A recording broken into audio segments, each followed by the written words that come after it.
deck around it being your companion. And I'd say most of them are worth doing that. Some of them, it messes up your deck too much, but a lot of them, there is a pretty reasonable payoff. All right, so we've got a Skycat Sovereign here. It commits us to 2 colors. And yeah, it's a huge build around. I'd rather not start with that. What else might tempt us though? Could go like a white mutate deck. Yeah, this is actually a really questionable pack. There's not a whole lot that I'm interested in. Nah, Bushmeat is not something I want to first pick, I don't think. And yeah, so what I'm going to do, I'm going to take the Skycat Sovereign, but I am not going to get married to that pick. If we end up opening cards in other colors that work out, I'm just going to kind of discard this one. But there's nothing else that I really want. This is okay. Yeah, I don't see anything that, from what I can tell, that's particularly good here. Forbidden Friendship, I've been somewhat impressed with. Okay, so we've got Offspring's Revenge.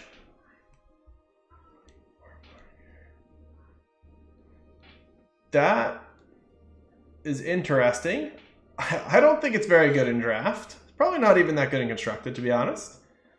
The Trumpeting Gnar, I'm just going to highlight that one right now because I was super impressed with that. If we want to stay on brand here, we can take a Divine Arrow.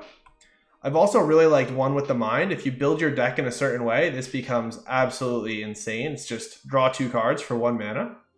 I also really like Farfinder. I think I'm going to take the Trumpeting Gnar here. It just has the highest payoff, and we're going to kind of be open to going in a few different directions based on what's open.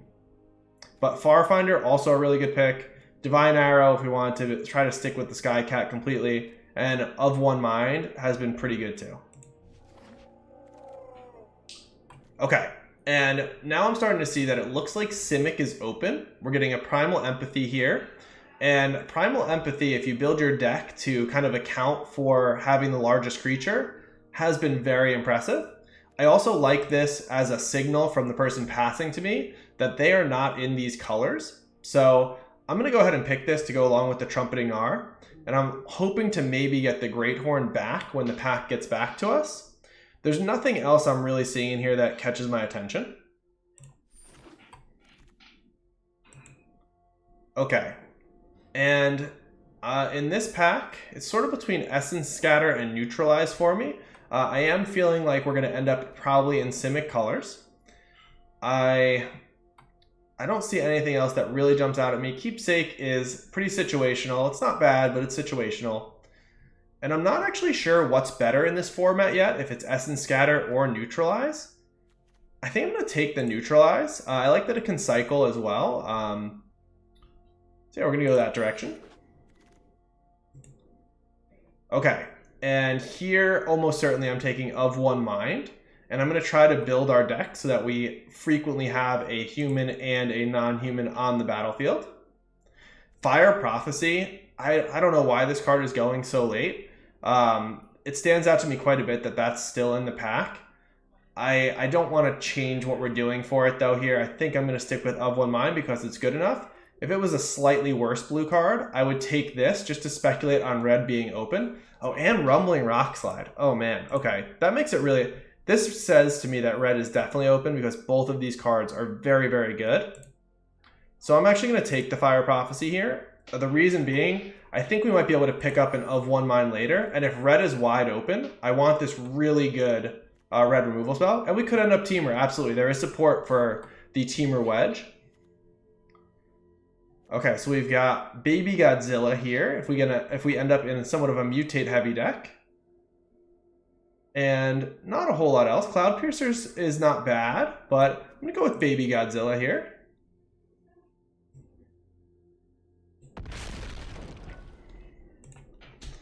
Yeah, and I like where we're at. We're pretty open.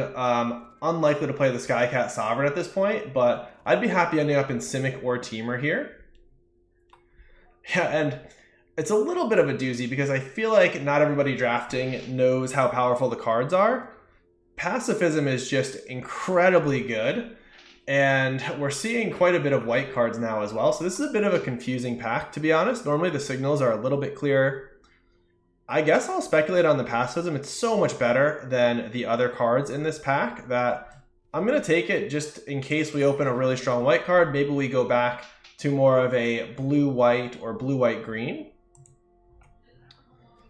Okay, and now it feels like we might be able to get into a blue-red Spells Matter deck. And yeah, I feel like Dorat is quite good. I'm going to go ahead and take that. And yeah, it seems like Of One Mind is going very late. We don't want too many of those anyway, so I'm happy to pick up the Sprite Dragon there. And we're going to try to find our lane over the next couple picks, but we're definitely being directed towards a sort of a red-blue deck, it looks like. So even if we end up having to pitch some of our early picks, that is okay. It's important to figure out what colors are open so that the rest of your packs give you as much value as possible. What's up, Becca? Welcome. Good to see you. Yeah, I think especially because everybody got a free draft entry, there's probably a lot of players that are drafting that maybe aren't super familiar with draft. And that is good in general. That means you're going to get better cards later. But it can be confusing when you're trying to figure out what everybody else is doing. Okay, so what do we have here? This is our first pack that we opened. This is a really empty pack. I'm going to go with the Forbidden Friendship. I think that works quite well with the Sprite Dragon, actually, and somewhat of aggressive Spells Matter deck. Yeah, and here I'll take this Divine Arrow, put it in the sideboard for now, but we do have a couple very good white cards in the board. And yeah, I guess I'll take the Lava Serpent here. I don't see us being a cycling deck. Yeah, just not a lot for us here. We'll put this in, but unless we have enough cycling support, that's likely to be in the sideboard. Oh yeah, and the Of One Mind did wheel, so very happy to see that. Don't want this guy. And yeah, so we've kind of settled in now. It looks like we're going to be blue-red. There's another Dorat, which we're very likely to take. Clash of Titans is good, I think. You could have two of their creatures fight each other. But unless their power and toughnesses line up in a very particular way, it's going to be pretty hard to get a 2-for-1 with this. I think I'm going to just take the Dorat and kind of build around it. So there's the Triome as the rare, but that doesn't help us here.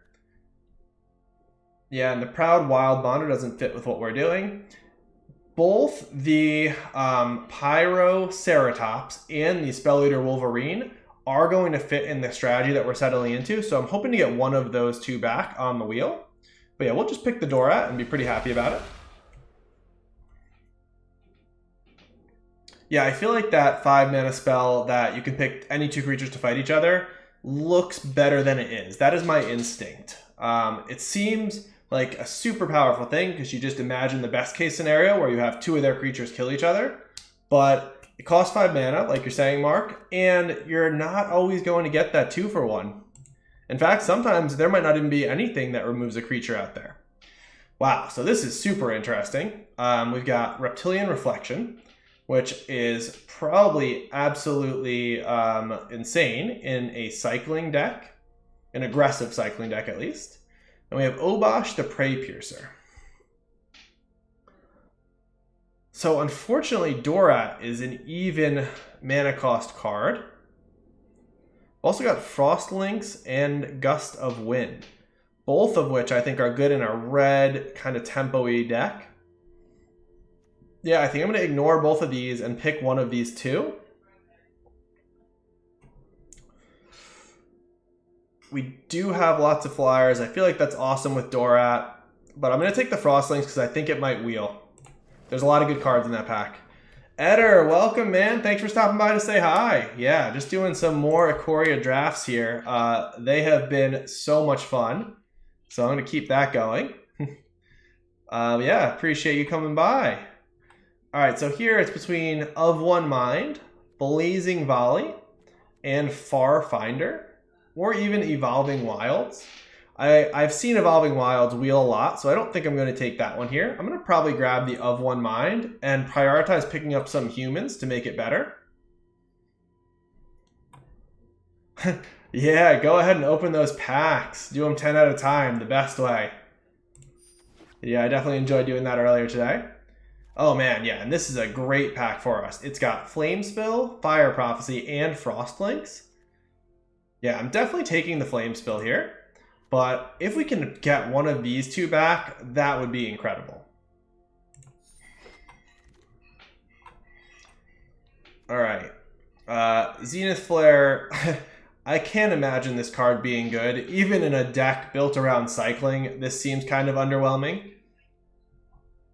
So we've got Go for Blood, which is probably the pick. We've got another Frostlinks, actually. And I feel like we're going to be a very tempo-y deck.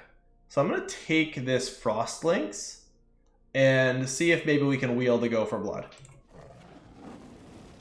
Yeah, Frostlinks is just always going to be good in what we're trying to do. Okay, Inspired Ultimatum. That seems very greedy and not really where we're at. We could splash white for Skycat Sovereign and maybe some of the white cards in our board. Almost certainly the correct pick is the Rumbling Rock Slide here. Yeah, Mark warning us against the 7-drop. It's so sweet, but yeah, we're going to just draft actually the best deck we can, as sweet as Inspired Ultimatum would be.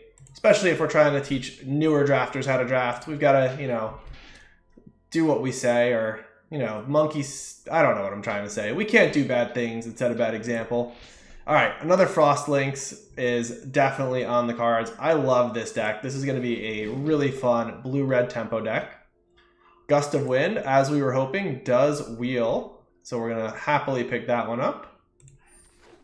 I wouldn't mind getting another Forbidden Friendship. I know there was one in that pack, but Gust of Wind I think is better. Grab this. Ooh, okay. Do we actually need the Of One Mind? We have two already. I'm going to grab the Windscarred Crag in case we end up splashing a white card. Yeah, monkey see, monkey become very greedy. That's basically the lesson that we've been teaching for the last several nights. But tonight, we're going to teach a little bit of discipline. All right, Gust of Wind or Evolving Wilds is what it's between. I think Gust of Wind in this deck is going to be absolutely bonkers. Plus, if we don't have enough fixing, I'm less likely to play the white spells, which will probably just make the deck better. We definitely need more humans. I agree with you, AltFX. We need to pick up a couple more Forbidden Friendships, I think. That's the most likely way we end up there. If we don't, we're just probably cutting at least one of the Of One Mind. Now, Divination, which is 3 mana draw 2, is often a playable card anyway. So it's not necessarily a bad thing to just play this for 3 mana. And here, it's between Farfinder and Blazing Volley. Again, I don't think I should actually splash. I'm going to take the Blazing Volley here as a way to quickly pump up our Sprite Dragons. And yeah, I don't want to play either of these. I guess I'm going to take the Hampering Sphere. Yeah, the humans are for Of One Mind to make it much cheaper and just ridiculous to cast. All right, and actually, this is not bad either. I don't think we have any Menace creatures, but again, the worst case scenario on that might still be playable. We're going to start putting these Of One Minds in the board here because we don't need that many minds. All right, so here, kind of a whiff on the top row. What does a Quartzwood Crasher do? It's a huge trampler that creates dinos. Well, that's sweet. It's not what we were using, but it is sweet. Oh boy, I like both of these cards quite a bit.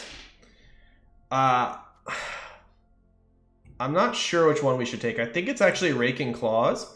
If we didn't already have a Rumbling Rockslide, it would definitely be Rumbling Rockslide. But because we have multiple Sprite Dragons here, this is a very powerful combination with that card. I do not want too many cards like this, too many combat tricks, but it does actually fit very well with what we're trying to do. I hate to first pick it. I kind of want to get greedy and take the Rockslide, but we'll just make sure we snap it up. Okay, and there's a Mothra. Yeah, that card is awesome. This is the Luminous Brood Moth. It basically brings all of your non-flyers back and gives them flying. That seems like an absolutely busted draft card. I think we just take probably like an Essence Scatter or a Gust of Wind here.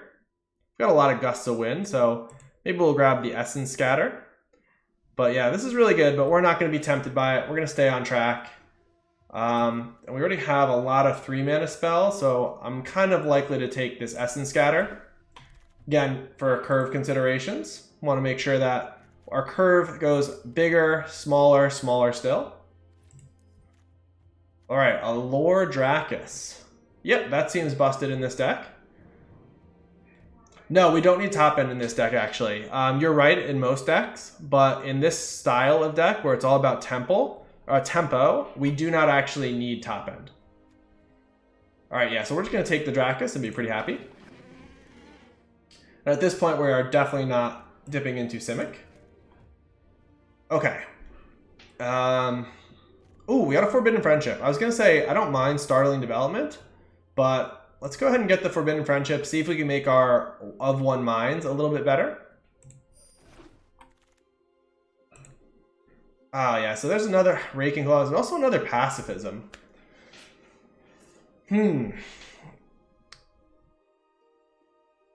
Yeah, Skycat, I agree. We're gonna get that one out of here. Pacifism is so absurdly good, and I think people are giving it no respect. I'm also unlikely to play both Raking Claws. If we get a lot of fixing, we might end up with enough white to put in the flyer buffer. I'm just gonna not even tempt myself. We'll just take the Raking Claws, though. Escape Protocol. Yep, that does. Oh, and of course, very next card we get is blue-white fixing, but here we'll take the Startling Development. All right, well, this is actually just very good fixing, but it's in a pack with a Pyroceratops, which goes very well with our theme. I really like having good mana, though, so we're going to take the Swiftwater Cliffs. Plus, we're unlikely to play all of the creatures we draft, so if we're able to use our picks on a land, we're basically getting more value out of our draft. Ooh, we have something that works really well with Menace, as I recall, and it's stealing one of their creatures. Oh, yeah, this actually seems kind of really good in our deck. So don't let the hybrid mana fool you. We can cast that for 1 red. Oh, and a Rumbling Rockslide comes back from the pack we opened. We are getting spoiled. The Pinger is not okay. The Pinger costs 1 to ping. I misread that card at first and thought it was a normal Pinger. But the Pinger is just not particularly good because of the fact you have to pay to ping them. I'm going to take this Keep Safe, but I'm putting it in the board. All right. Blood Curdle, incredibly good card. Just going to take that out of the pack.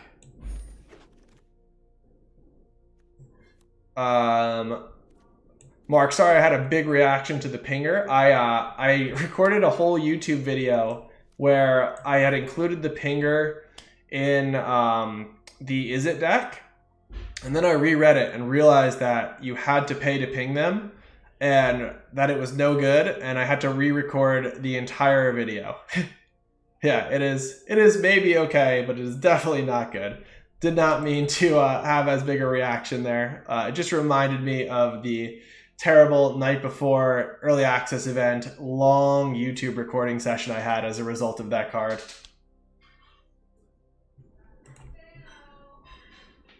All right, and yeah, I really like where this deck has ended. So this is actually a really good time for me to talk about some of the things that I think people are undervaluing in draft. So I've seen fixing, meaning dual lands and cards like that, going very, very late, even last pick. And I think even in a 2-color deck, fixing is very good. So I think people should be taking fixing a little bit higher. I've also seen a lot of removal spells going very, very late. And especially in a format where it's all about like mutating onto creatures and kind of piling up on a single card, removal is absolutely at a premium. So spells like Blood Curdle, Pacifism, even the 1 in a red fire card that does 3 damage, those are premium picks that I think are not seeing the respect that they deserve right now. Okay, so we could, if we wanted to, splash this Skycat Sovereign, but I don't think the payoff is there. Yeah, It's just not that good. It doesn't pump your other flyers. It just pumps itself based on the amount of flyers you have and eventually becomes a really slow engine. So I'm going to stay away from that. Let's cut some of our non-essential spells. Yeah, and unfortunately we didn't end up with a lot of mutate. Excuse me. So we'll cut the Polywog. The Stinger is not supported with what we're doing really. And,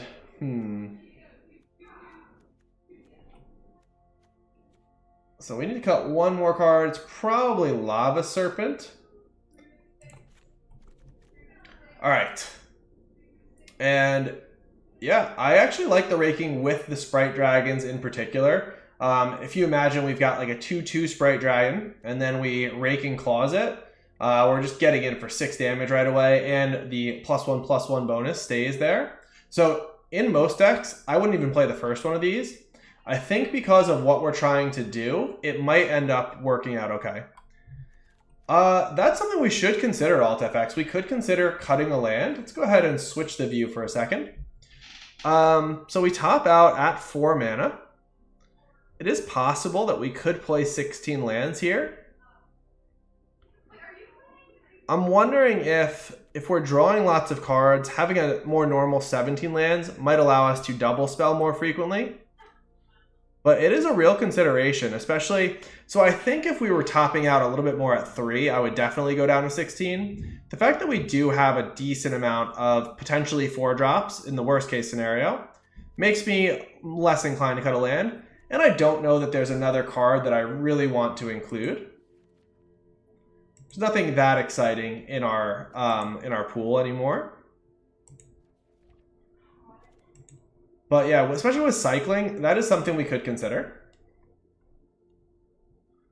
But I think we're going to run it like this. This looks really solid to me. Let's just make sure we have enough creatures, because that is a concern. We drafted a lot of instants.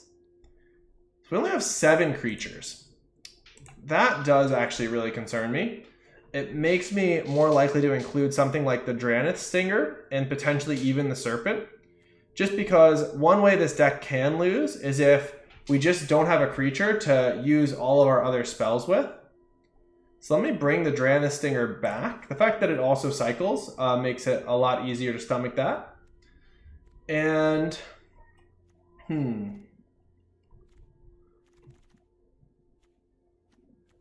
maybe we... Oh, the Raking Claws also cycles, though. So maybe we do revisit the idea of cutting the land.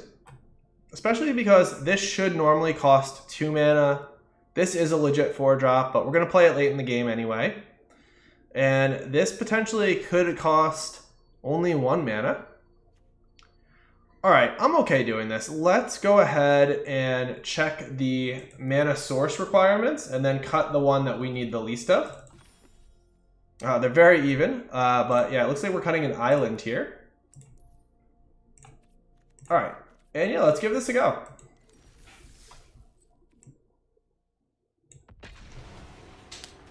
So normally they'll suggest that you run between 11 and 14 creatures in your deck. And I think that is a pretty good recommendation. And typically, the more creatures, the better for beginner players. But our deck is kind of built in a very specific way to create a really large Sprite Dragon with a bunch of instants and sorceries. As I'm saying that, it makes me wonder if we should bring in the Keep Safe, because the Dorat or the Sprite Dragon is such an integral part of our plan. But I love this start. This looks very, very good.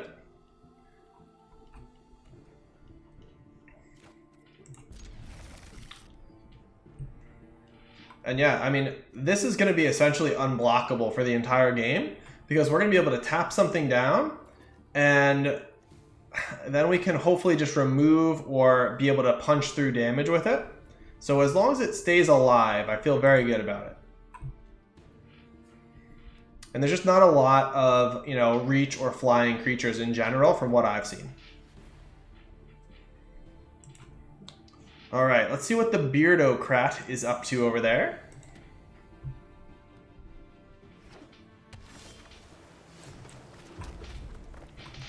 Yeah, and we have 3 lands in our opener too, which makes me feel very good because Obviously, we did cut that land, but it's not going to hamper our ability to roll out our threats. Okay, go Dorat, go. And actually, I believe this is a human, so we're going to be able to play this out and then of one mind for one if this survives.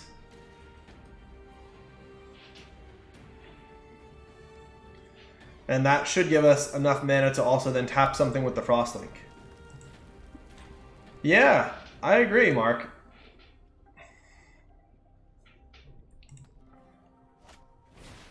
Okay, and yeah, they're in some sort of a life-gaining cycling deck. I'm not really sure. Okay, we got Gust of Wind, which pays off well with our flyer, so our synergies are definitely in effect. Let's go ahead and get the Sonorous Howlbonder out there. And yeah, we're going to be able to start really pumping this, so I need them not to deal with it for one more turn.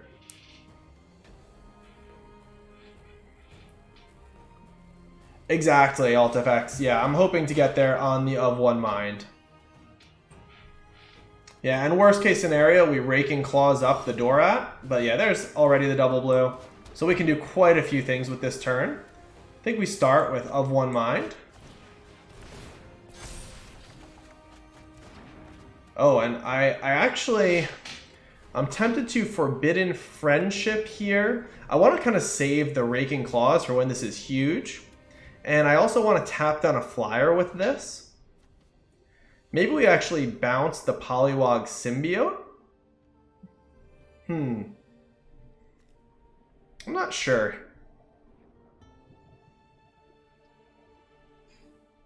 Let's actually play the Frostlinks. It does use our mana most efficiently. And we can tap this down and get in with the Sonorous Howlbinder.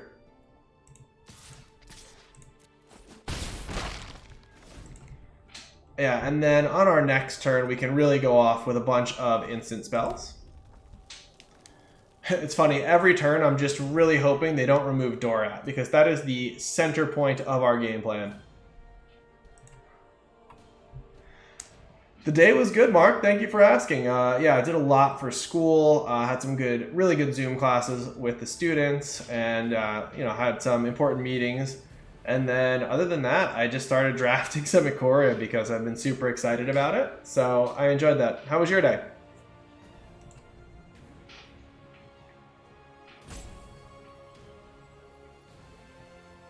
Non-stop drafts. That sounds like a great day. Yeah, and this is going to be really nice because we're going to Gust of Wind, this mutated creature, returning both of them to the opponent's hand. And then we can actually Raking Claws if we want, or just maybe Forbidden Friendship, Raking Claws the next turn. Oh, you got a Joggin? That's awesome. Yeah, Dana, Abby, and I did a leg workout. It was a lot of fun. I've been excited to try to get back into the exercise group as well. Did you jog around the sports park? And yeah, it was beautiful weather. She's not. She's our one friend that visits and pretty much doesn't visit anybody else. So we're effectively socially isolating with her. All right. So I think here we Gust of Wind, get rid of this mutated creature. Continue to pump up Dorat. And let's Forbidden Friendship and just smash.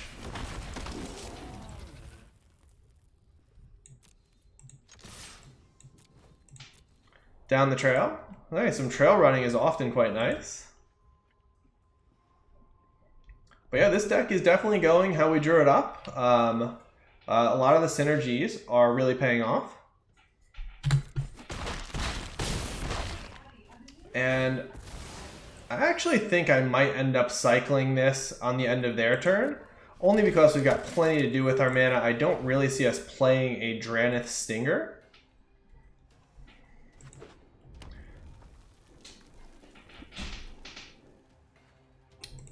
Oh man, that is a question mark. No pun intended. So there is not an easy answer for that. I wish there were. I'm going to try to come up with some parameters they should consider. It's one of those things where, because I've been playing for a long time, I kind of just know when it's right, but you're going to force me to actually be able to explain it, which is a good thing. I think this is a good example, though, where the card itself is going to have very little impact on the game, and there's a lot of things that I could hit, even a land, which could be helpful.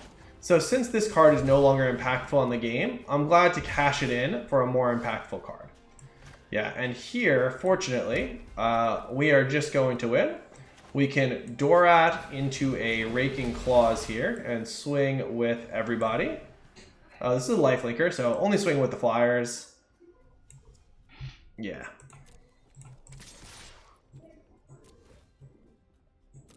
And then let's go ahead and Raking Claws up the smaller one, just in case they have some weird way to get rid of this for 1 mana. Oh, so thank you, Mark. That is good feedback. Mark was asking when someone should cycle, and oh, good call. We got to get this new draft going. I don't know what I would do without all of you in the chat. I would be a complete mess. Yeah, so I was saying that in general, you want to cycle a card in a couple different situations. It's hard to give a straightforward answer to that question, but one of them that is the easiest way to figure it out is if the card that you have in hand no longer has an impact on the game. So in that case, that Dran Stinger, which was just a 2/2 effectively, had no impact on that board state. So I'm happy to cycle it and see if I can hit something a little bit more impactful. All right, so our opponent goes first here. We cannot cast any of our spells right now. We have 14 more lands, and 7 of them are blue. If we hit any land, though, we can play the Sonorous Howlbinder and the Flame spell. I'm going to mulligan this. I just don't want to have a non-game. Okay. So here we can cycle this, but that doesn't really help us. I think we're going to go to 5 here. Oh, okay. This is not working out. Oh, there we go. Perfectly good 4-card hand. Yeah, let's get rid of a couple lands. And oh man. I guess Essence Scatter. Gotta make do with what we can. We'll play Forbidden Friendship and then Lord Drakis onto the dinosaur. Yeah, that was a rough start there. Yeah, it's possible I could have just kept that first one. There's a good chance we would have hit our 3rd land in general. So I would have been able to play the Sonorous Howlbinder and the Flame Spill. So I don't want to be results oriented because obviously we shouldn't consider what happened after the mulligan because that's just chance. But yeah, if they were playing first, maybe it did make sense to simply keep the 2-lander and hope to hit a 3rd land because we did have some 3-mana plays that were just red. But very borderline. But yeah, we're just going to try to battle back here from the 4-card starting hand and see what we can do. Target creature can't block this turn. Okay.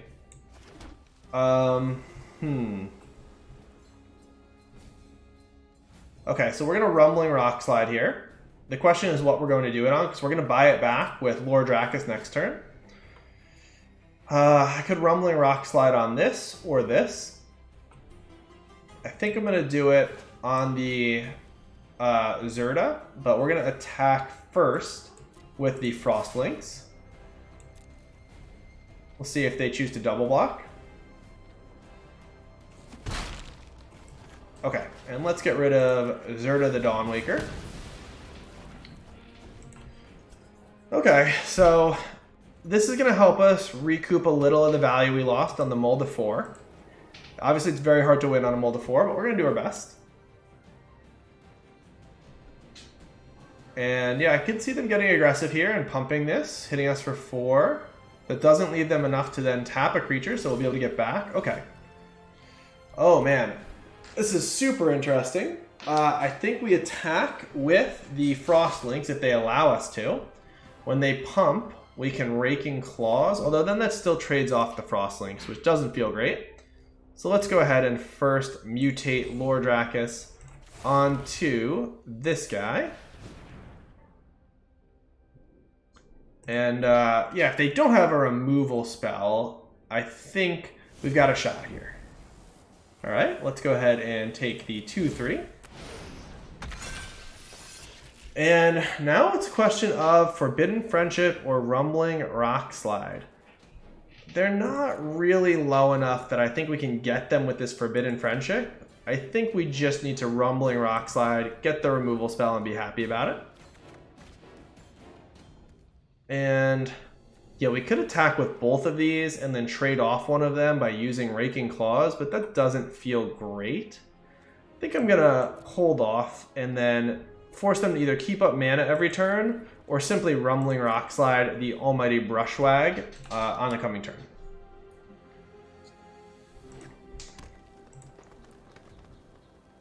All right, so let's see what their follow-up is here. Could consider cycling this as well, but I actually think that's going to be impactful, especially if we find a Dorat. So I'm going to hold on to it for now. We have a play for next turn. Oh, okay. So now we can Dranith Stinger as another attacker potentially, and still have the chance of Rumbling Rockslide this on a future turn. So the upside of Rumbling Rockslide is it uses all of our mana, and then we can get in for potentially 3 damage. The downside is if they play a really good creature after we get rid of the Brushwag, we don't really have a good way to deal with it. Oh, and they know about the Rockslide as well. All right, I'm going to play the Dranith Stinger out here. This potentially sets up a larger attack next turn as well. If they don't find another creature, next turn when we take out the Brushwag, we can get in for a decent chunk of damage. And if we need to, we can always consider cycling. But yeah, this is an interesting game for sure. I'm hoping they don't play some giant Apex in those wedge colors that they're playing.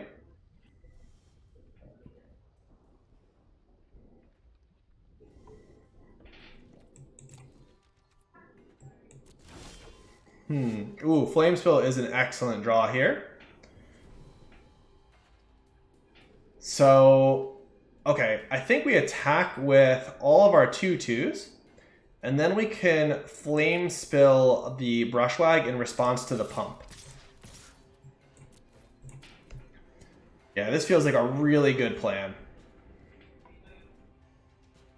And if they pump before they block, that's way better for us, so they should certainly block first and then pump.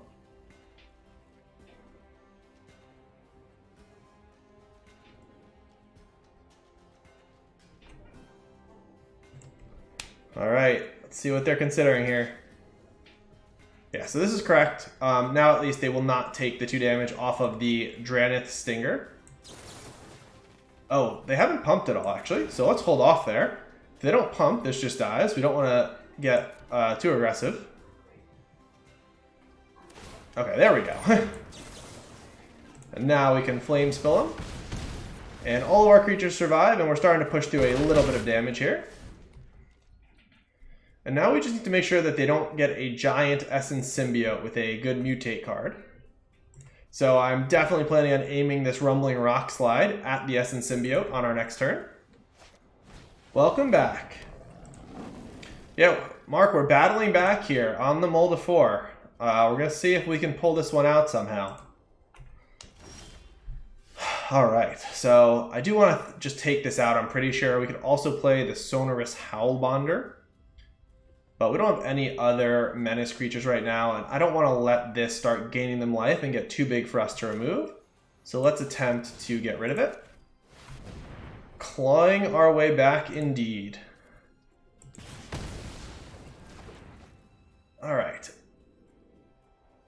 And yeah, I'm going to attack with everybody but the 1/1 here. I'm gladly going to trade off any of our creatures for the Checkpoint Officer. I like them not being able to start tapping things down. So yeah, somehow making this work. What did they do here? Did they... Oh, they meant to tap something, I think. That's why they said oops.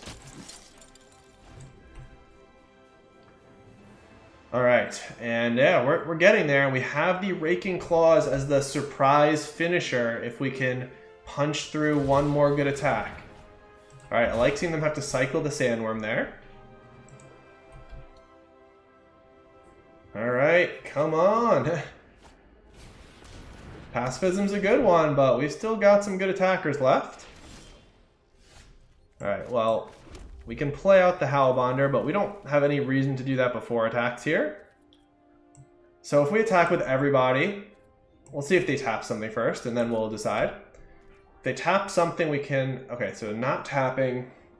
They're planning on blocking here and here, which means that we would only put them down to 2. So let's just attack with these 2 for now. And again, happy to trade with the checkpoint officer. We've got Raking Claws as like a weird pseudo removal here.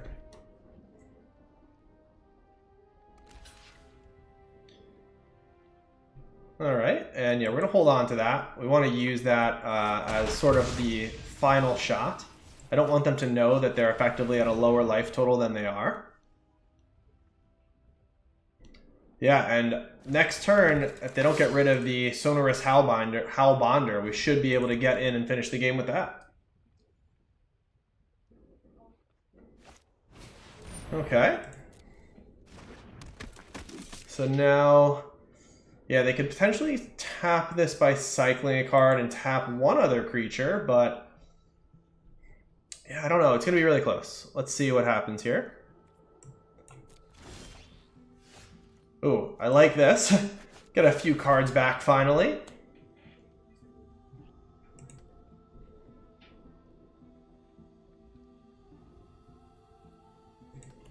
Alright, let's see what they've got here. So they're just going to tap that down. Ooh, Fire Prophecy is an awesome one, as is Forbidden Friendship. We've got it all now. Let's go ahead and take out their blocker. And no, we're not going to put anything on the other side of the library, but we will Forbidden Friendship to make sure we're punching through all the damage. And, whew, all right. It wasn't easy, but we were able to battle back there from the Mold of 4, so that's a well-earned victory. That one feels good. All right. Pretty wild stuff. All right, and we are 2-0 with Izzet. Let's keep it going. What a game. All right, Mr. Waterloo is up next. Oh man, this is a bonker starting hand. The Raking Claws are underwhelming. We can cycle them, but Forbidden Friendship into Of One Mind is exactly what we were looking for when we put both of those cards in the deck. And yeah, we should define Dora. Oh, they're playing a companion deck. Gigantha the Wellspring. Okay. Well, we know from yesterday's draft that Gigantha can be pretty insane. So we gotta keep our eye on what's going on over there. And not that hard to build around. Of all the companions, definitely one of the easier ones to build around. Okay. So let's go ahead and draw some cards. Hoping to hit another land here. And yeah, they can have counter magic, so we're not worried about that. Now, I don't know. I don't think we really want to waste this Fire Prophecy on this egg here. So let's just Forbidden Friendship again and get in for 1 damage. And we're building up a nice little board. I'll get in for 2 damage, actually.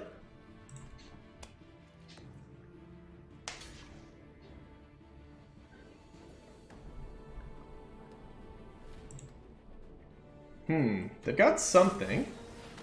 Oh, okay. Now I'm a little bit more inclined to get rid of the Mysterious Egg now that they've used another card to build it up. Let's see if they have something to mutate onto it. Okay, yeah, so I think this might be a good opportunity to get rid of it here. We've also got the Howlbonder. I think we Fire Prophecy here and cycle a Raking Claws and attack with everybody. Yeah, I don't want them to build a huge lifelinking creature. I could also do that part on our turn, but then we don't get the attack. So I'm going to do it now. Try to pressure their life total. They definitely have a better long game looking deck. So yeah, we'll just cycle this one for free. And get in. And I think I actually also want to cycle this Draenei Stinger to try to hit a land drop. We have a lot of things to do with our mana next turn. But I am going to hold on to the Startling Development because making something a 4/4 can definitely be relevant when we're trying to punch through damage quickly. And actually, this is a nice combo. We got Startling Development plus Raking Claws in hand. Get him for 8 out of nowhere, potentially. Alright. So they're going to get back the egg. Alright.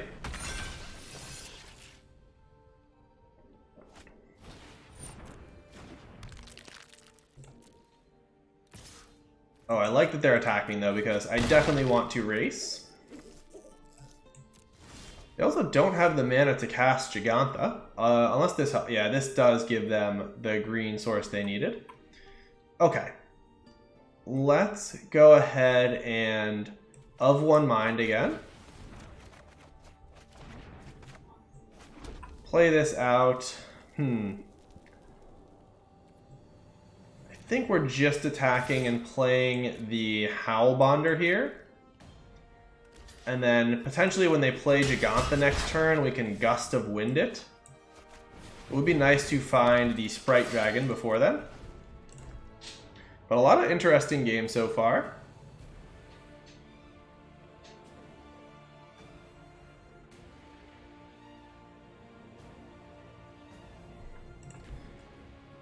Becca, how was your day?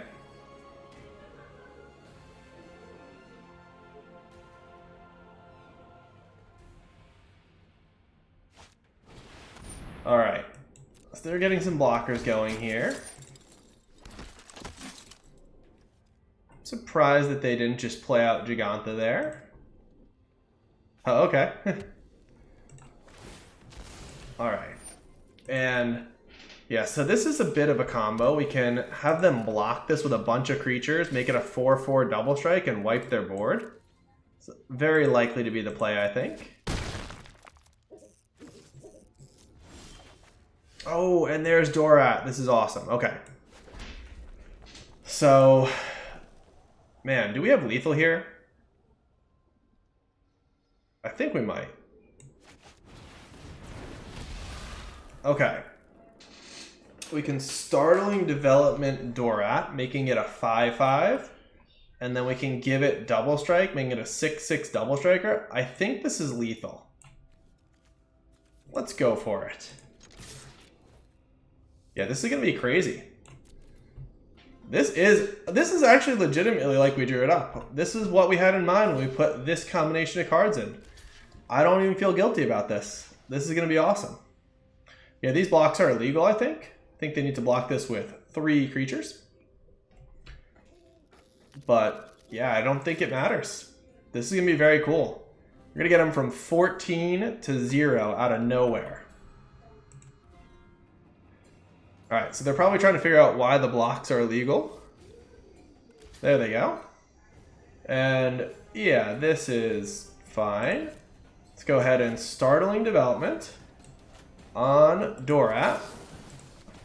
And then let's Raking Claws it up.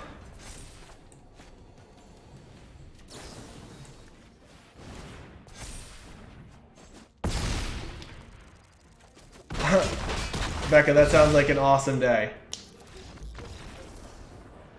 I didn't know there were many different therapeutic versions of tic-tac-toe, but it sounds like a lot of fun.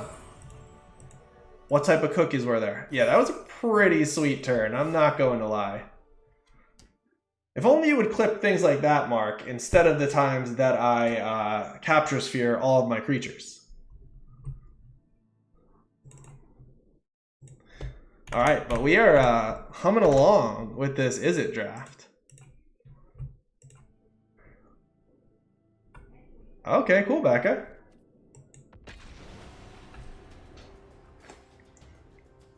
And how did your patients do with the different tic-tac-toe versions?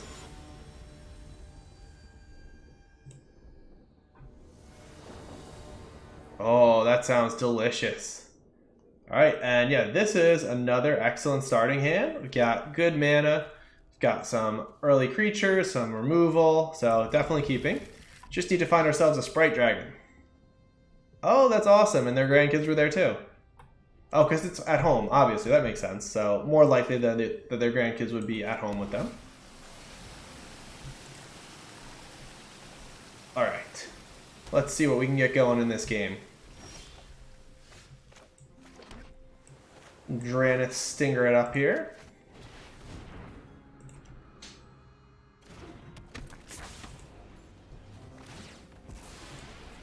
Very cool.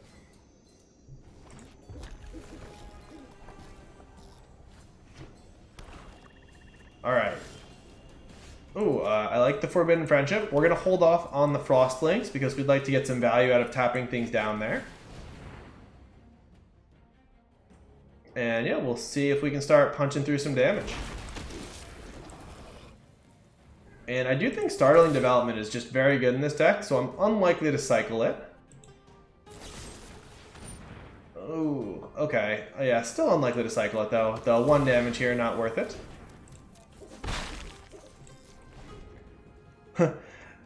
A Becca? They're getting there. Maybe they're just acknowledging that you're one of many Beccas. Okay. So now we can finally get some value out of this Frost Links. We'll go ahead and do that. And then we'll remove this Spell Eater Wolverine on a future turn, probably with the Fire Prophecy. But potentially we can just make a 4/4 and attack into it. Oh, Becca. Oh, like Becca. Becca. Now I get it. Becca. One of many Beccas. The best of many Beccas. Alright. And yeah, we've got some good ways to keep punching through damage. Again, we're just hoping to draw the Sprite Dragon. That's really what this deck is built around. It is, Mark. It is.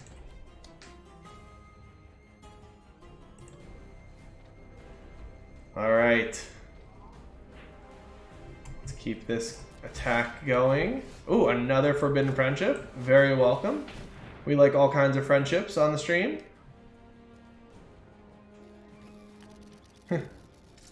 Thanks, Becca. Big plans for the weekend. Definitely not. Yeah, probably just drafting some Ikoria, even if I'm not streaming it. I've really enjoyed that. And then I am actually going to be... Oh, this is awesome. We're going to have a very startling development on the board. And yeah, I'm going to start writing my book, which I have been meaning to do, but have been a little bit slow to get started on. I know. That is true, Becca. This is a stream of the times. It's all the Forbidden Friendships in the time of social distancing. Mark, you've got to keep working to convince me on that. I don't know if I see it. Are you talking about in Standard or in Draft? I am going to write a book, Becca. It's going to be on gamification in education. Not educating with games, but turning the entire system, grading, class management, the whole thing into essentially a game, taking all of the best feedback engines and exciting aspects of game and bring them into the classroom. I started doing this with my students about 3 years ago now, and definitely had some really awesome results, especially when I could fully gamify the classroom. This year has been a little bit different. I'm learning a whole new style of teaching and learning. But in my previous experience, when I really was able to fully invest in that gamification, I definitely enjoyed that. And this year's been enjoyable for many other reasons. All right, we're getting rid of this 1/1 human there. Oh, thank you, Becca. Okay, so what can we do here? We just need to keep punching through damage. That's the big thing. So what we do...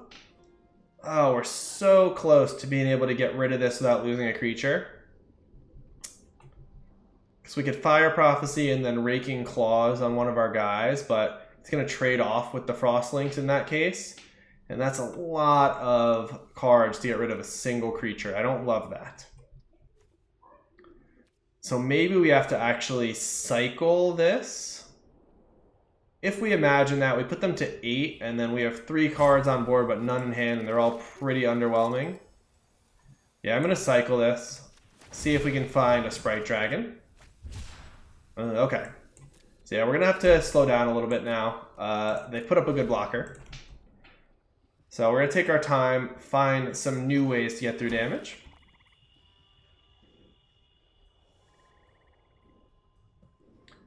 Yeah, Becca, last year I was featured in a book called Reality Bites, and it was a really good experience. I enjoyed writing a chapter for that book.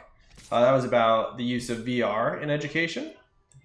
And it definitely, I think, inspired me a little bit to write a book of my own, because there are some things that I'm really passionate about in education. And so I'm actually working with the people who wrote Reality Bites to pitch the book to the publisher, and we're hoping to get it out by, at the latest, early next year. Okay, and they've kind of left the shields down a little bit here. This thing is a double striker, which is a pain. Okay, so, we can get rid of one of their creatures, pitching a land card to see what else we can find. And then this doesn't have trample, so we can leave one card back to block it and try to race them this way. That seems like our best chance right now. Let's go ahead and get rid of the human. And yeah, we're going to pitch in Island. Okay. And yeah, let's get in with these 3. And we're going to play out the Sonorous Howlbonder next turn. Or this turn, I should say. Thank you, Becca. I appreciate that. Yeah, I've got a lot of varied interests. I always have. And yeah, I'm happy to be able to share them with the world. All right, so I feel like they're going to still attack. This player does not seem like someone who doesn't attack. So yeah, we're just going to try to race them here. And let's see if they have a follow-up blocker. Even so, we're going to be able to punch through damage with the Sonorous Howlbonder. Oh, and we can actually get rid of their creature. This is awesome. Okay. So I think we actually do this first, because if this doesn't work for some reason, we need to make sure we leave the 1/1 back. So let's go ahead and do this. We do have 6 lands. Currently, this has 6 toughness. Let's see what happens. Sure, Alt-FX. So when you are playing a game of, what's it called, hidden information or incomplete information, because the opponent doesn't know what you have in hand, there is a nominal benefit to keeping any card in hand, usually a land in the late game, just so they can't see exactly what to do on the board. And since I can only play 1 land a turn anyway, there's no real benefit to me playing the land on the previous turn. I also have some cards that have me pitch cards in hand, like the Fire Prophecy. So since lands are really not beneficial on the battlefield anymore, I want to keep those in hand to pitch to cards like Fire Prophecy. So there were a couple reasons I didn't play it on that turn. Okay, they have strung together some big beaters, unfortunately, so we need a card off the top here. It's something, gives us a redraw. Okay, we can gust something. Okay, so the plan is to block here, gust the Lava Serpent.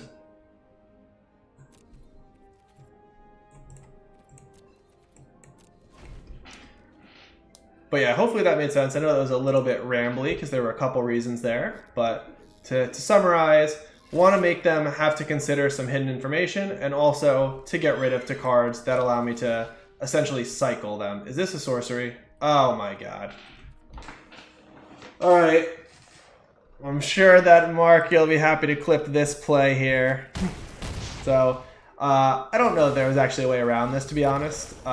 Even if we had gusted on their turn, this thing had haste, and if we gust the other one, it just kills the Frostlink, so that one doesn't actually matter. So, not a punt for the punt counter, so would have lost no matter what, but I didn't realize it was a sorcery. I thought we were going to survive one more turn there. All right. So yeah, let's keep it going. We weren't able to find the Sprite Drake that game, and that definitely matters because a lot of our deck is built around the synergies with that card.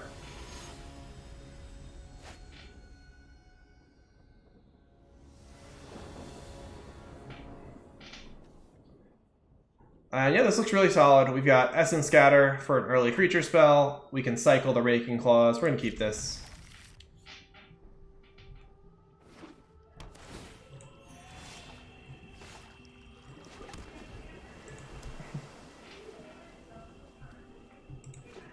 All right. So it looks like we are up against a Mutate deck here. And I'm going to happily counter whatever Mutate creature they try to play onto the Symbiote. Otherwise, we're going to cycle this Raking Claws.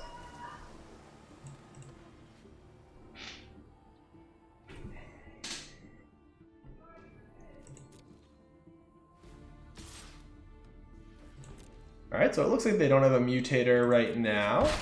Let's see if they have another creature, though. Alright, yeah, and that we can counter. Gonna make sure we're using our mana for the turn there. And let's lock down the squirrel for now.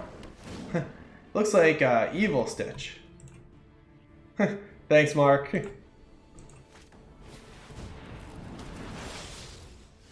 Okay. Alright, so we can Gust of Wind the Primal Empathy to continue drawing cards and forcing them to spend their entire turn recasting it. And then potentially next turn we can actually just Rock Slide away their creature when they recast it.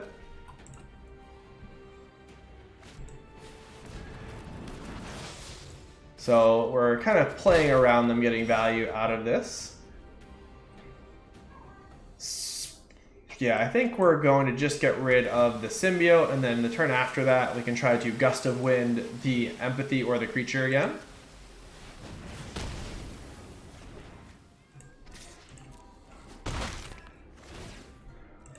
Alright, and it looks like they're stuck on 3 lands, so if we can keep them off of 4th land for a little bit. Okay, so they have a Lynx.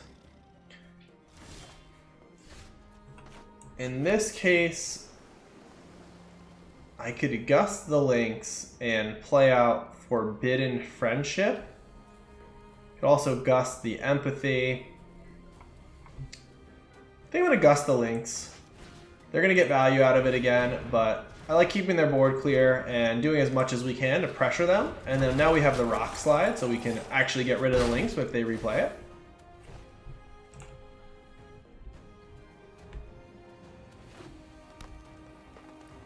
Alright, and yeah, they don't appear to actually have a 4-drop, or at least not one that's better than the Lynx. So yeah, let's go ahead and keep their board empty, keep celebrating all of the forbidden social distancing friendships. Alright, that does not change anything. And then next turn, we can actually steal their creature and give something double strike. So I'm actually hoping they play a gigantic creature here. And we could potentially end the game by taking it and double striking it up. If they don't play a creature and their only play is to use this to kill the Frostlings, we're in very good shape. So they're kind of in a tough spot. Oh, this is perfect. So again, we need that Druid up emote. Gonna go ahead and swing with everything. Ooh, I almost clicked the no attack button. That would have not been very good. But let's go ahead and double strike up the Ivy Elemental. And swing in for lethal. All right. Rocking and rolling over here.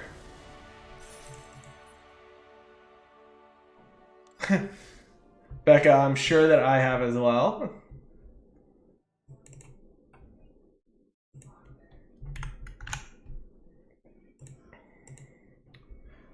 All right, and let's see what our next opponent has to offer.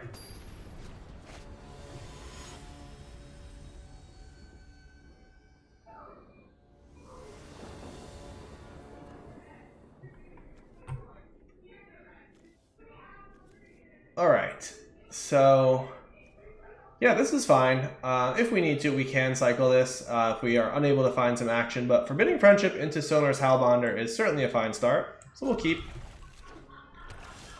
And we have the mana to cast all of our stuff, which is always nice.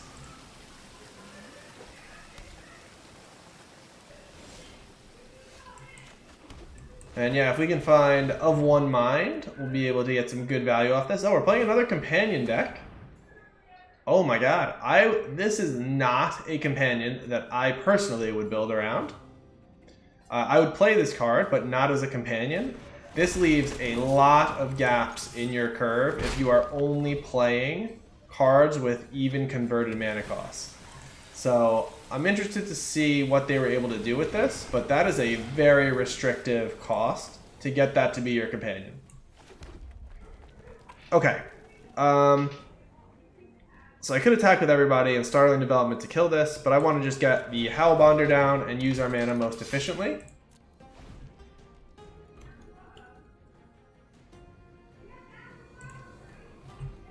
All right.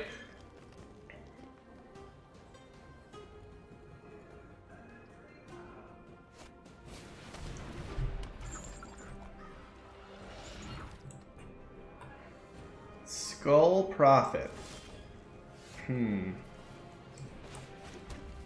So we can steal Skull Prophet. We can do quite a bit this turn, actually. We can bounce Glimmerbell, play Forbidden Friendship, attack with everybody. The Jellyfish, I can't see anything too crazy with that. I guess it's good with the Shuttle Beast or whatever that one is called. All right. Yeah, I think the play here is to...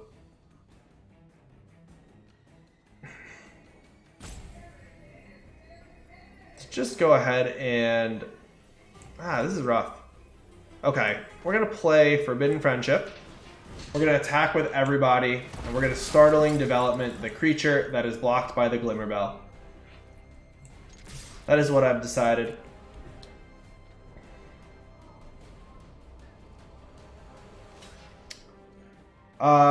Yeah, that's a good combination, AltFX. You are on top of it tonight. You're absolutely right. We could have stolen the Glimmerbell and then also bounced it or the Skull Prophet. That is a heads up notice. Absolutely. Yeah, I was so caught up thinking about our flyers, I wasn't even considering the fact that once we took their flyer, we would be able to Gust of Wind. Alright, so the nice thing though... Oh, okay, I thought they were going to play Gigan and we could steal that. It looks like we'll get to do that next turn. So here we can just go ahead and Gust the Shark Typhoon and really set them back quite a bit. Oh, no problem, AltFX. Yeah, I'm just very impressed by your heads-up vision of all the possibilities going on for the new set. Alright, yeah, this is what I thought they were going to do last time. But now we're going to steal Gigan, and we're going to bounce whatever they put into play. Oh, okay, so they get to kill our Sonorous Hellbonder, which is not super good. And that actually turns off the cheap Steal the Creature. So we can Frostlinks to tap this down, attack with everybody. We can Gust something. We can Rock Slide the Blitz Leech. I think I just want to steal the Gigan here and then try to get them by Frostlinksing things next turn. Because they're unlikely to... Yeah, so I was going to say they're unlikely to block their own Gigan. They want to keep creatures up, but now they're going to be at a very low life total. So, yeah, we should be able to be a Frostlink's in a last point of damage, hopefully. Or Gust a last point in. Let's see what they've got. Oh, yeah, no problem, AltFX.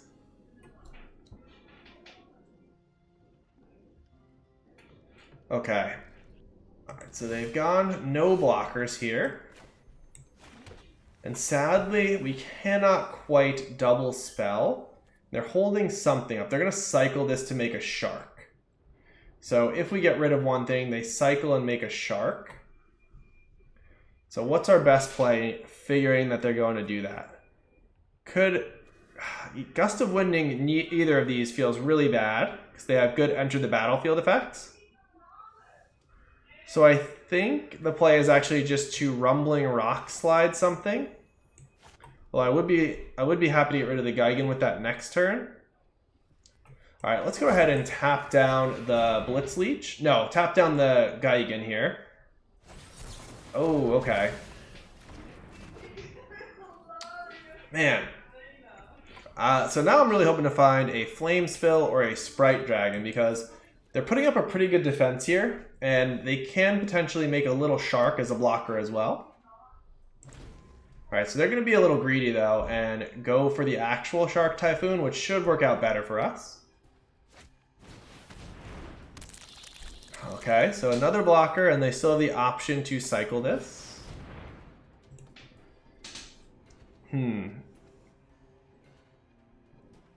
Yeah, so we can Frostlinks down, Gigan. Yeah, if we find Sprite Dragon, the game's just over. If we find Flame Spill, it's over. Neutralize doesn't do it. Oh, geez, this is tough. Okay, let's go ahead and tap down Gigan here. And ultimately, they're unlikely to have a source of life gain, so we're just trying to now stall until we can find some of those cards that finish the game for us. And I will bounce this Shark Typhoon so they can't go nuts with it. And then maybe even be able to neutralize it on the way back down. Because that is one of the ways that we lose, is if they are able to start just creating a bunch of essentially free sharks. And the sharks are flyers as well, which is not ideal. Alright, so they're going to draw land here, but this means they can't actually play the Shark Typhoon this turn unless they have a land in hand. Because this comes in tapped.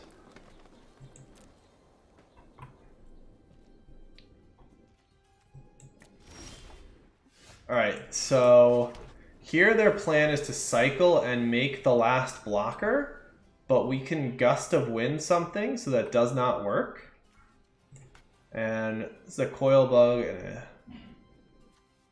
So yeah, I guess we just try to remove this and attack with everything. Oh man, okay. It's a little bit of a beating there. But yeah, we still have a lot of cards that win the game for us, so just going to be patient and wait for our spot.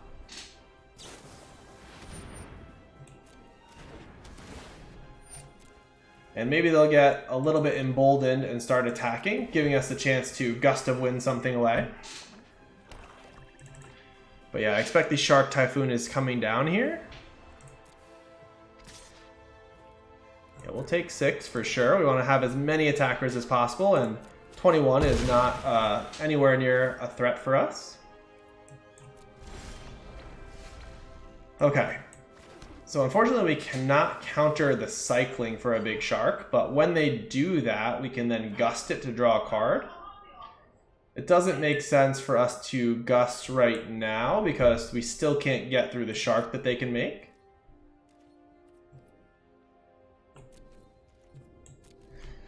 But yeah, we just gotta find some of our win conditions and hope that we can stall the game long enough to get there.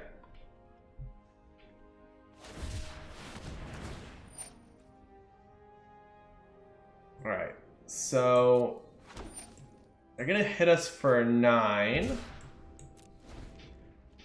Or you can block everything. Yeah, this is not great.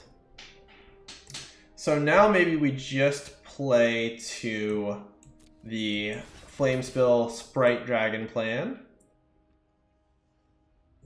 And we can gust this shark on their turn, so we are not dead on the coming turn.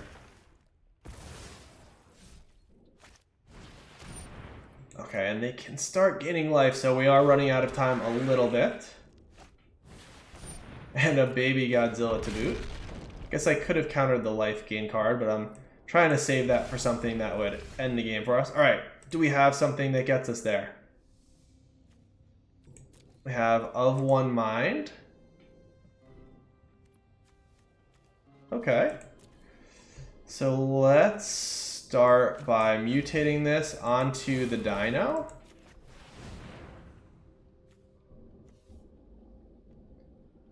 Oh, did I miss our steel card? Oh, it would have been too expensive. Okay. Anyway, let's put this over.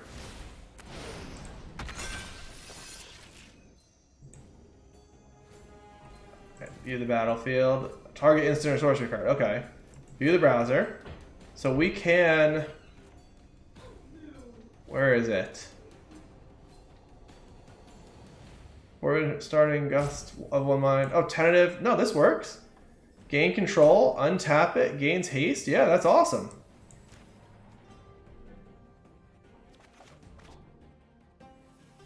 Yeah.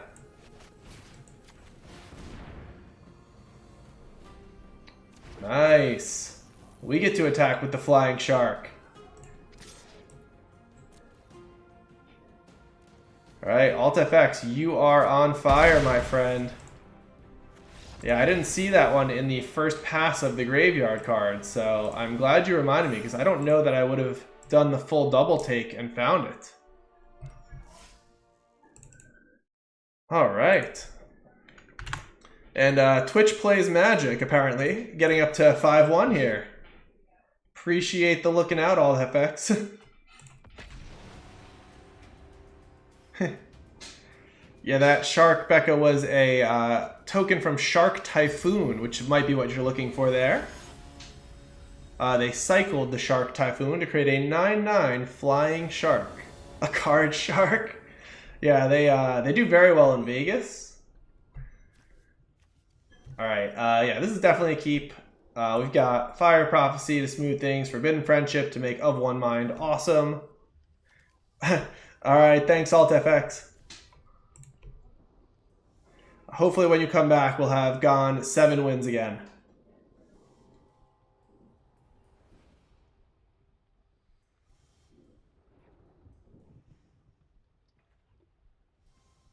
Yeah, I figured.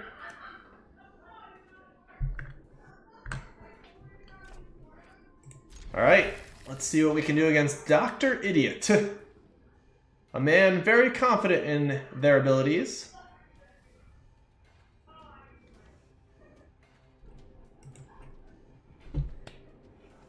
But yeah, I really love the synergy in this deck. Forbidden Friendship and Of One Mind work so well together. Gust of Wind, obviously awesome with the Sprite Dragons. And just a ton of good instants to power up those little Sprite Dragons.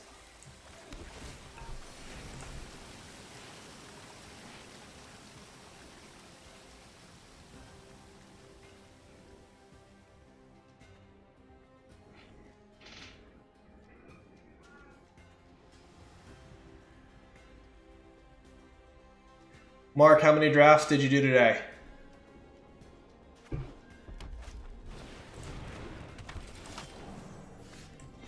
Okay, and this is actually an interesting decision. I think that there's a really strong case for just getting rid of the Humble Naturalist.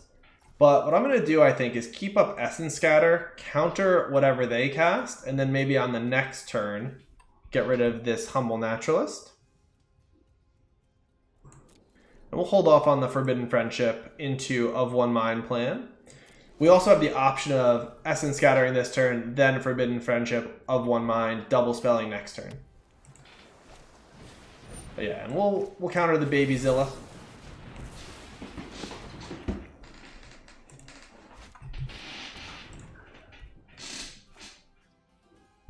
And hopefully they don't play anything larger than a 4 toughness creature on the following turn. So we're still in good shape to remove it. But yeah, let's go ahead and start using this synergy to our advantage.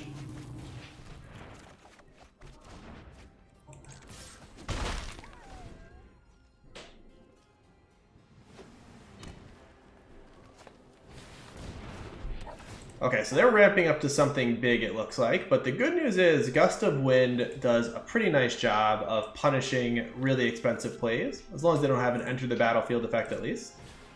Ooh, Parcel Beast is a good one. But we're going to be actually able to get them here because we are going to Flame Spill, getting 2 creatures for the price of 1.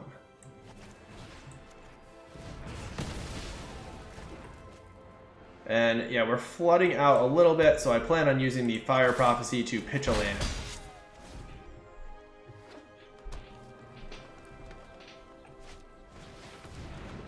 A 6/6 Auspicious Starix. Yeah, I'm going to make them recast that, I think. Don't really want that mutating this turn, but we do need to hit some non-land cards in the near future.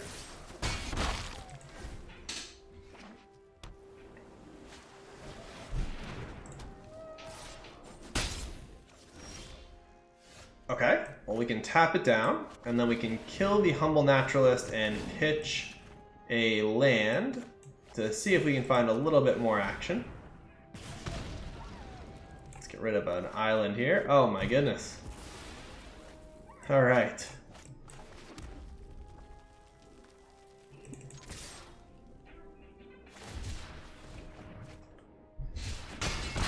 So the good news is most of the remaining cards in our deck are going to have an impact on the board. Hopefully we can get a Sprite Dragon going. Oh, I don't like what's happening right now, though. This is not going to be good for us. Hopefully they didn't hit a permanent there. Oh, they did. Oh, man. Okay. Yeah, we're definitely under a time crunch now. Yes, this is the Great Flood indeed. And I don't even know if I can afford to cycle this because what they can do with this mana is quite scary. This is actually a very tricky spot of whether to cycle or not. I think the answer is that we hold it up for their turn in case they do something crazy. And as long as it's nothing game ending, we cycle it at the end of their turn and try to go nuts on our next turn.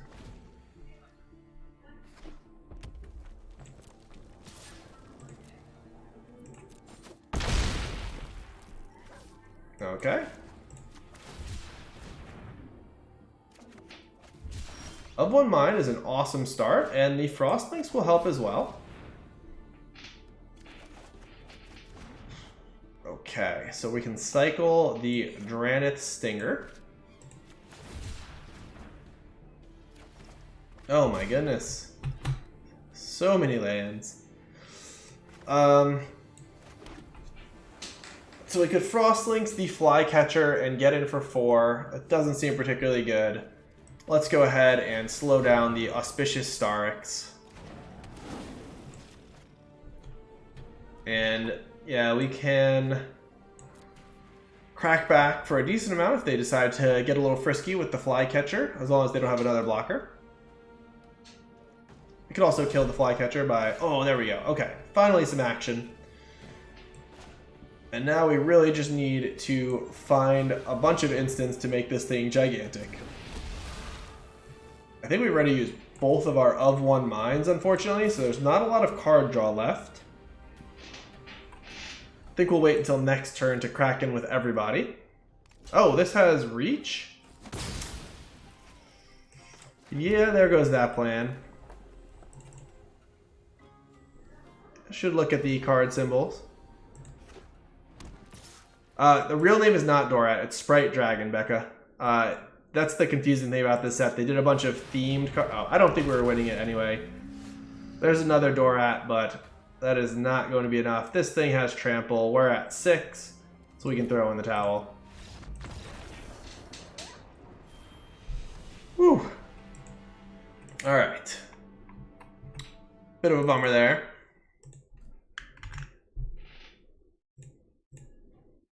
Yeah, so when I mouse over the cards. If it's got a really cool card style, you actually want to look at the second name, the one below the very top.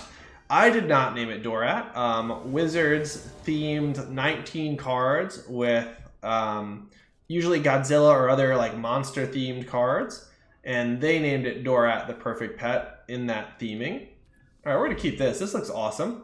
We've got the Frostlings, we've got the Lord Dracus, along with the Gust of Wind. Just need a perfect pet to round this hand out.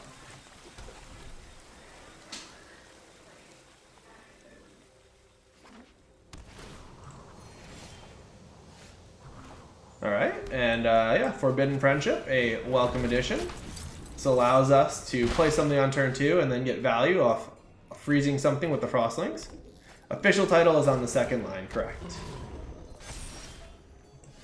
Okay, so let's go ahead and tap down this Crystalline Giant and keep the pressure on. And on a future turn, we can steal it and bash for a ton.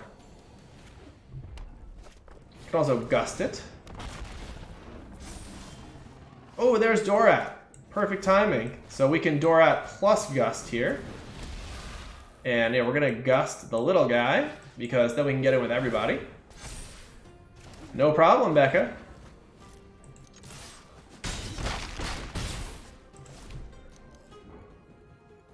All right, and we're in really good shape now. We're gonna be able to actually buy back that Gust of Wind and continue to pump up Dorat. And so far they don't have a reach card. Oh, of one mind, also excellent. Let's go ahead and do that first, trying to hit an additional land here. Okay, did not quite get there, but we could Startling Development. We're almost there with Raking Claws already. We can lure Dracus back of one mind. That seems busted. Let's do that. I'm gonna go ahead and lure Dracus onto Dorat? Does that make sense? Maybe we get there this turn if we do that? If we hit a red source? I don't want to be too greedy. Let's put it on the Dino here. And then we can of one mind, trying to find more action for this turn. And hopefully a land. Alright, and then next turn we'll have lethal.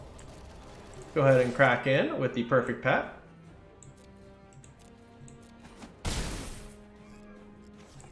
Yeah, and this is how this deck is supposed to operate. Not on 15 lands or whatever the last game was. Alright, so he's going to give this double strike. It doesn't have first strike. This does. So he can give this... I don't know. This is the only creature that gets double strike from itself. Alright, a Parcel Beast is fine. Oh, that's cool. The symbiote doesn't have to be the creature that's mutated onto to get that effect. Very neat.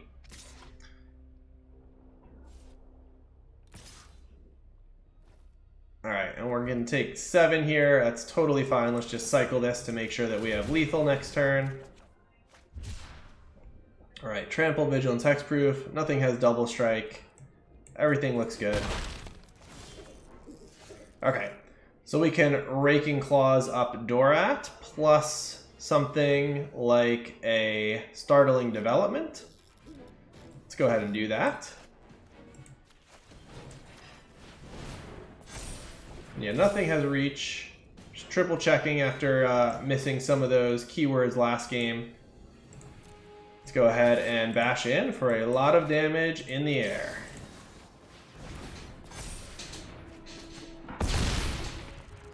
Yeah, the Dorat deck is pretty sweet.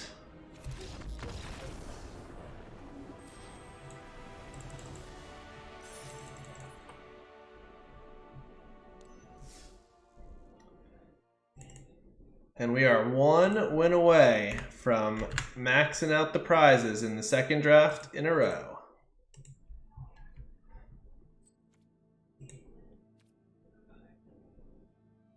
Thanks, Mark. All right, let's see if we can do this. been a good run. But yeah, I really enjoy playing this style of deck too. One that you have to work to figure out all the synergistic cards, and then when you get it all working together, it just feels so powerful. Mark, I actually agree. This was our first week of distance learning, and it felt like 10 weeks, but we are nearing the end. And I did a lot of streaming this week too, much more than normal. So I think that's taken it out of me too. Streaming does actually tire me out quite a bit. I feel like I start to fade a little bit with my energy towards the end of a stream. I'm usually able to keep up the gameplay, but I can feel my overall energy levels and my excitement on stream starting to dim a bit. Alright, so our opponent just playing out a couple swamps here. Yeah, I'm actually going to cycle this Startling Development because it feels important to keep hitting land drops. We've got a ton of 3-drops in hand. I'm going to cycle the Stinger as well for the same reason. Okay. But yeah, just punching in an extra 3 points of damage is pretty meaningless when they're at 17 life, or at that point 19, so certainly would rather just get some stuff going. And since we have so many redundant Frost Lynxes, I want to continue to add to our board while we can. It looks like they're stuck on colors here. Again, another reason why I think people need to take fixing a little bit more highly in the draft. I've seen a ton of dual lands going last pick. I am going to run Constructed, but I don't know if I'm going to tonight. Probably will do that next stream, have a more Constructed focused stream. Alright, and here, let's just go ahead and tap down this Checkpoint Officer. Yeah, it seems like this has been quite a long draft, and I think a lot of people are just interested in playing Ikoria tonight. We've definitely got less people hanging out than usual, so I don't feel like I'm disappointing anybody by not running it, unless you were super hyped to see me run some specific constructed deck, Mark, or Becca. Alright, a Duskfang Mentor. Let's go ahead and of one mind, and then probably tap that down. Alright, cool. Glad to hear it. Okay, and yeah, we're just going to keep punching in damage, and then we're going to be able to buy back things like of one mind. We can Gust of Wind something. We've got a lot of good stuff going on. Song of Creation Teamer, okay. Yeah, I am definitely feeling pretty tired. Gotta have some dinner still. Yeah, Song of Creation obviously caught my eye. It seems like a super powerful effect, so building around that one is already on my radar for sure. Alright, so we're going to transform the Dino, getting back of one mind, I think, just to really push the card advantage. Yeah, that seems like the best play. And I'm doing it on the Dino because the Dino is the smallest of our mutatable creatures, so this is good for two reasons. It's the biggest upgrade with the stats, but also if they decide to kill it in response, we are losing the least. Yeah, we'll just of one mind here and continue to push all of the extra resources.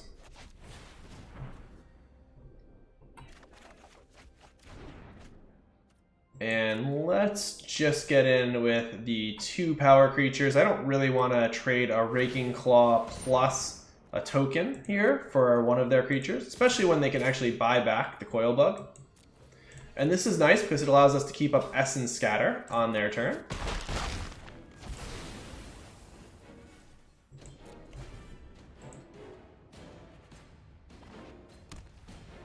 Alright, let's see what they've got. So nobody has lifelink, so the second ability of this doesn't really do much. And yeah, Dark Bargain. Okay, I like them taking more damage. Yeah, it is definitely a combo. Oh, hey, what's up, Eder? I do have a list for the Feather deck and streaming. That's awesome. Give me 1 second, and I will pull that up for you. I'm just going to finish this draft up. We're about to hit our 7th win here. But yeah, as soon as this game ends, I will post it in the chat. I'd love for you to show off the Feather deck. It was a lot of fun to play. All right, and we've got it all here. I guess we just steal one of their creatures. And then give something Raking Claws. We don't really need the of one mind. Let's go ahead and steal the Mentor. And bash in for lethal.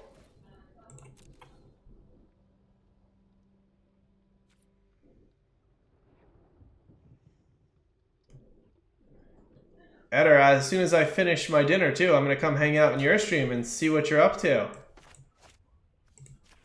Alright, let's double strike this guy up. And yeah, it's been a good run in the Premier Draft so far.